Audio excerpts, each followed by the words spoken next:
Bonsoir. À la partie précédente, nous en étions restés à la simulation fonctionnelle sous Vivado à partir d'un test bench proposé de façon graphique. Et alors ici, on va maintenant s'intéresser à l'écriture d'un test bench en VHDL parce que cette écriture, même si elle peut paraître un peu plus lourde au départ, elle offre davantage de souplesse. Donc c'est l'objet de cette vidéo. Alors, avant de nous jeter sur le logiciel, on va d'abord voir un petit peu de quoi il retourne. Donc l'idée est la suivante. L'idée, c'est de proposer une entité de test. Cette entité de test, c'est un programme écrit en langage VHDL qu'on va appeler PWM16bit, c'est-à-dire le nom de l'entité que l'on souhaite tester, suivi de _tb pour rappeler qu'il s'agit du test bench. C'est une notation qui est couramment utilisée dans le monde du VHDL quand on fait du test. Donc aucune entrée, aucune sortie, tout va se faire à l'intérieur de ce bloc. Alors ce que je vous propose tout de suite, c'est d'aller créer ce programme VHDL PWM 16bit _tb. Alors on en était resté au simulateur. Ce simulateur, on va le fermer.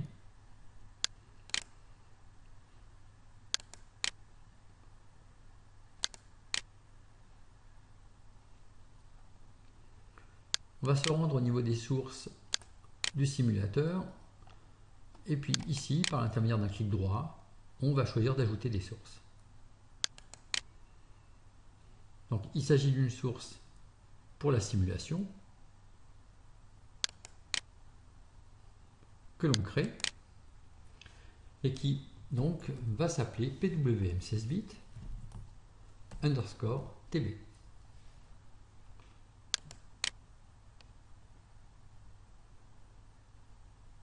On termine là.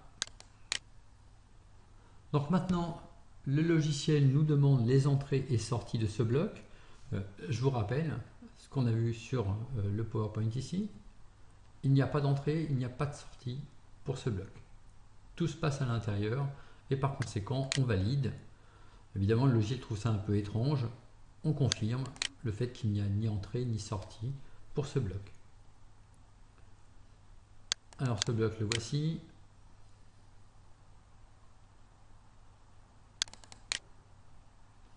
Donc pour l'instant, un programme complètement vierge dans lequel on trouve juste une description d'entité sans port et une architecture vide pour le moment. Alors ce test bench, qu'est-ce que c'est? Ce test bench, c'est un programme ou une description en langage VHDL qui va permettre de décrire l'évolution de signaux qui vont attaquer un élément que l'on souhaite tester. Donc ici, l'élément que l'on souhaite tester, c'est le PWM16bit. Et ce PWM16bit, il a deux entrées, une sortie. On va donc faire en sorte de fournir des signaux que l'on va décrire de façon temporelle à l'entrée du bloc PWM16bit. Et on observera ce que l'on obtiendra en sortie. Alors pour faire ça, eh bien on va aller un petit peu plus avant ici dans le PowerPoint. Et on va commencer par dire à notre programme, spécifier dans notre programme qu'on aura besoin d'utiliser un composant et ce composant c'est le PWM16bit. Pour faire ça, on va écrire ce code là, donc au bon endroit évidemment. On va l'écrire juste au début de l'architecture avant le mot-clé begin. Donc c'est parti, donc avant le mot-clé begin, on déclare quels sont les composants dont on aura besoin dans ce projet. Donc le PWM 16 bits,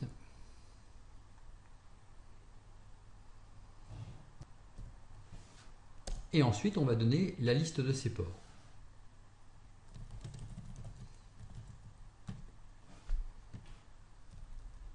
Alors pour la liste des ports, moi ce que je vous recommande, c'est d'ouvrir le programme qui nous a servi de base et de faire juste un copier-coller de la partie correspondant au port.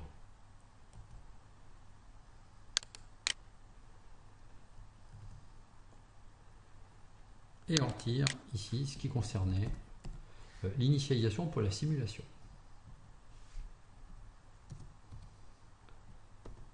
Ensuite, on va ajouter un ensemble de déclarations pour les signaux internes, signaux sur lesquels on agira pour pouvoir générer en particulier les signaux d'entrée de l'élément à tester. Donc ces signaux, ce sont les mêmes que ceux que l'on va utiliser en entrée et en sortie du module PWM 16 bits. On reprend les mêmes intitulés, c'est plus simple, et on les déclare en interne. Donc un signal CLK de type STD Logic. Ensuite, un signal PWM in de type STD Logic Vector en 15 down to 0. Vous remarquerez que je ne respecte pas la case qui a été utilisée ici pour les intitulés STD Logic, STD Logic Vector.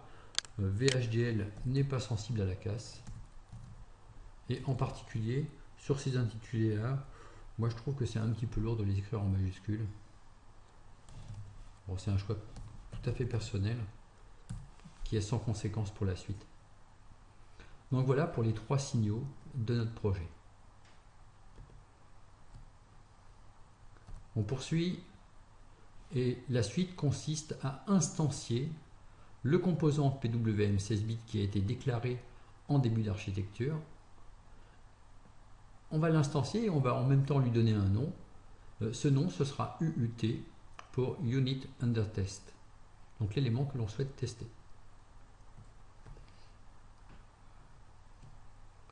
Donc je l'instancie. Et donc cette instanciation, elle se fait cette fois-ci dans le corps de l'architecture.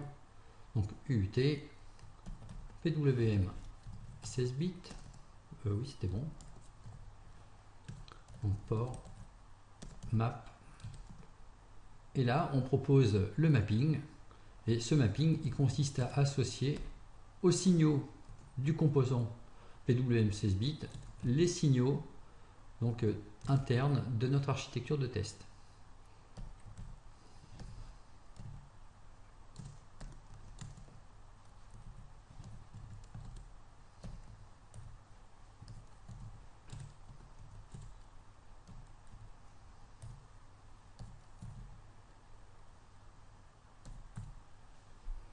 Donc voilà pour le mapping. Alors bien sûr tout ça vous pouvez le commenter, hein. C'est même plutôt recommandé. On poursuit. Alors à ce niveau-là, ça veut dire qu'en effectuant le mapping, on a relié effectivement le CLK interne au CLK du bloc PWM 16 bits de l'UUT. On a relié le signal PWIN, donc signal interne de l'architecture de test, au signal PWIN du bloc UUT, etc. pour la sortie. L'étape suivante consiste maintenant à générer les différents signaux. Premier signal à générer, le signal d'horloge. Il s'agit d'une horloge à 125 MHz et à 125 MHz eh bien, correspond une période de 8 nanosecondes. Donc 4 nanosecondes à l'état haut, 4 nanosecondes à l'état bas. Et pour créer ça, il suffit d'un process sans liste de sensibilité, donc un process qui sera lancé à t égale 0 au moment de la simulation et qui se relancera sitôt terminé. Alors on peut donner un nom au process, je le fais ici, je l'appelle CLK_gen pour générateur, et je déclare donc mon process.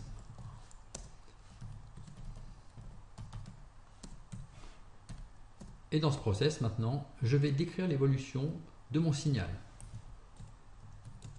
Donc premier état, état 1, et ensuite je demande au simulateur d'attendre pendant 4 nanosecondes, puisque l'état 1 va durer 4 nanosecondes. On poursuit. CLK reçoit maintenant 0, et on attend comme ça pendant 4 nanosecondes. Pas besoin d'ajouter une structure de répétition puisque lorsqu'on arrive au end process, comme il n'existe pas de liste de sensibilité sur ce process, il est relancé dans la foulée, sitôt terminé. Donc avec ça, on a généré un signal d'horloge à 125 MHz.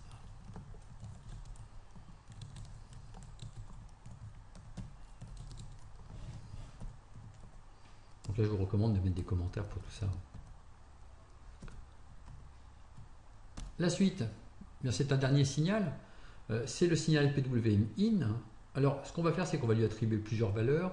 On va laisser le temps au signal PWM-OUT, un signal de sortie, de s'établir sur plusieurs périodes. Alors là, j'ai choisi avec les chiffres qui sont donnés ici, 25 200 microsecondes, c'est-à-dire 25,2 millisecondes, d'avoir à peu près 3 périodes.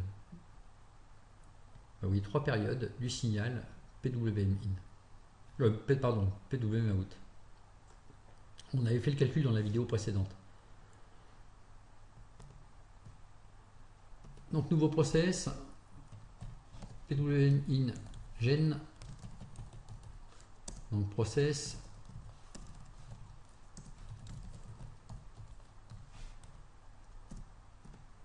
et là cette fois-ci on utilise un artifice un petit peu différent. On va imposer une valeur, donc PWM-IN, et cette valeur on l'impose en utilisant la fonction de conversion d'un entier vers un std logic vector. Alors cette fonction, elle nécessite de préciser la valeur à convertir. Je vais commencer par un premier vecteur avec 0 pour valeur et le nombre de bits sur lequel s'opère la conversion, ici 16 bits. Et puis ensuite, on attendra pendant 25 200 microsecondes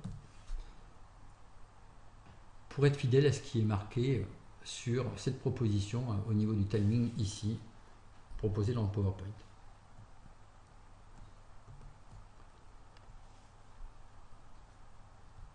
Alors, on constate que pour l'instant, cette ligne est soulignée en rouge, ça signifie qu'il y a une erreur. L'erreur provient du fait que conv-std logic vector, c'est une fonction de conversion qui est disponible dans une bibliothèque qu'on n'a pour l'instant pas ajoutée. Donc je l'ajoute. Donc cette bibliothèque, c'est la standard logic arith pour tout ce qui concerne les calculs arithmétiques. Et une fois ajouté, on va constater effectivement que l'erreur a disparu. La fonction est maintenant connue. Alors, pour ne pas s'embêter, on va faire des copier-coller et on va spécifier comme ça les différentes valeurs du vecteur. Donc on avait pour seconde valeur 8192, troisième valeur 32 768 et dernière valeur 65 535 pour aller en butée sur les 16 bits d'entrée. Alors ce test bench est maintenant terminé.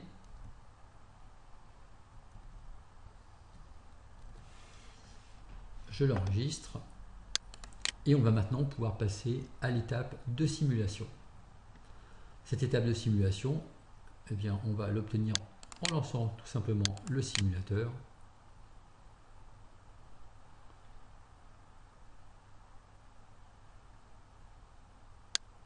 Ah, petite erreur.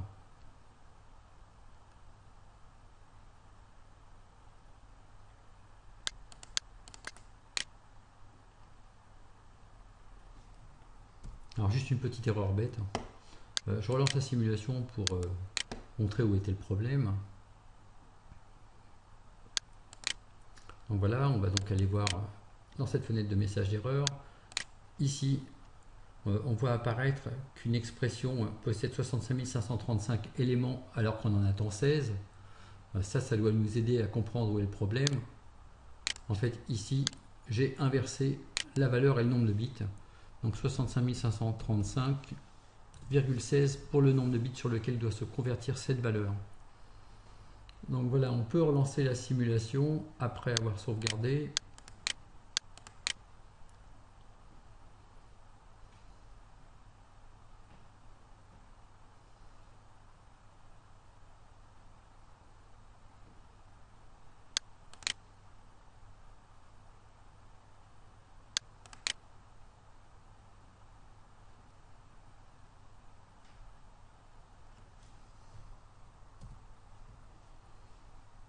Bien, donc on obtient un résultat.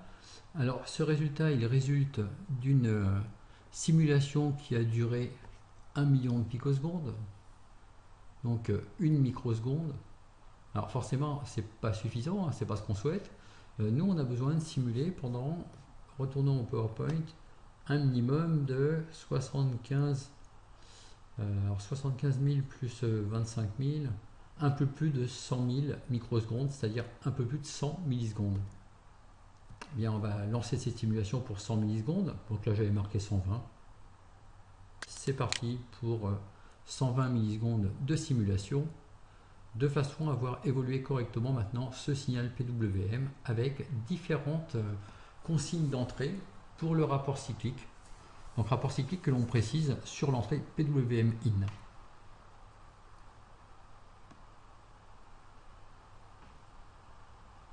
Voilà, cette simulation est terminée. J'utilise la touche contrôle et la molette de la souris pour zoomer. Alors on commence, vous voyez, par voir le signal d'horloge avec ses 125 MHz de fréquence ou encore ses 8 nanosecondes de période. Et en poursuivant, voilà, on voit maintenant apparaître le signal qui nous intéresse avec les différentes consignes qui ont été données.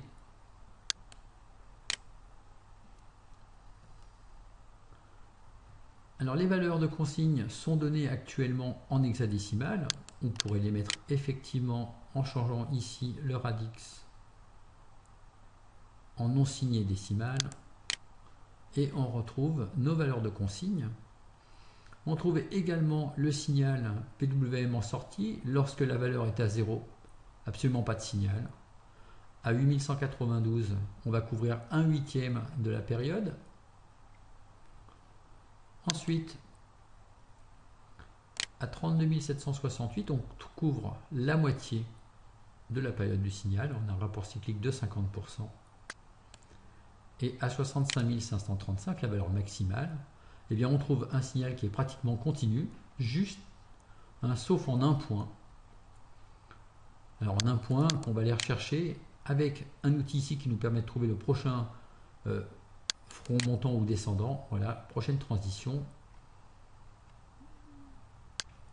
Alors si on veut zoomer, il faut se centrer. Voilà, donc on va mettre...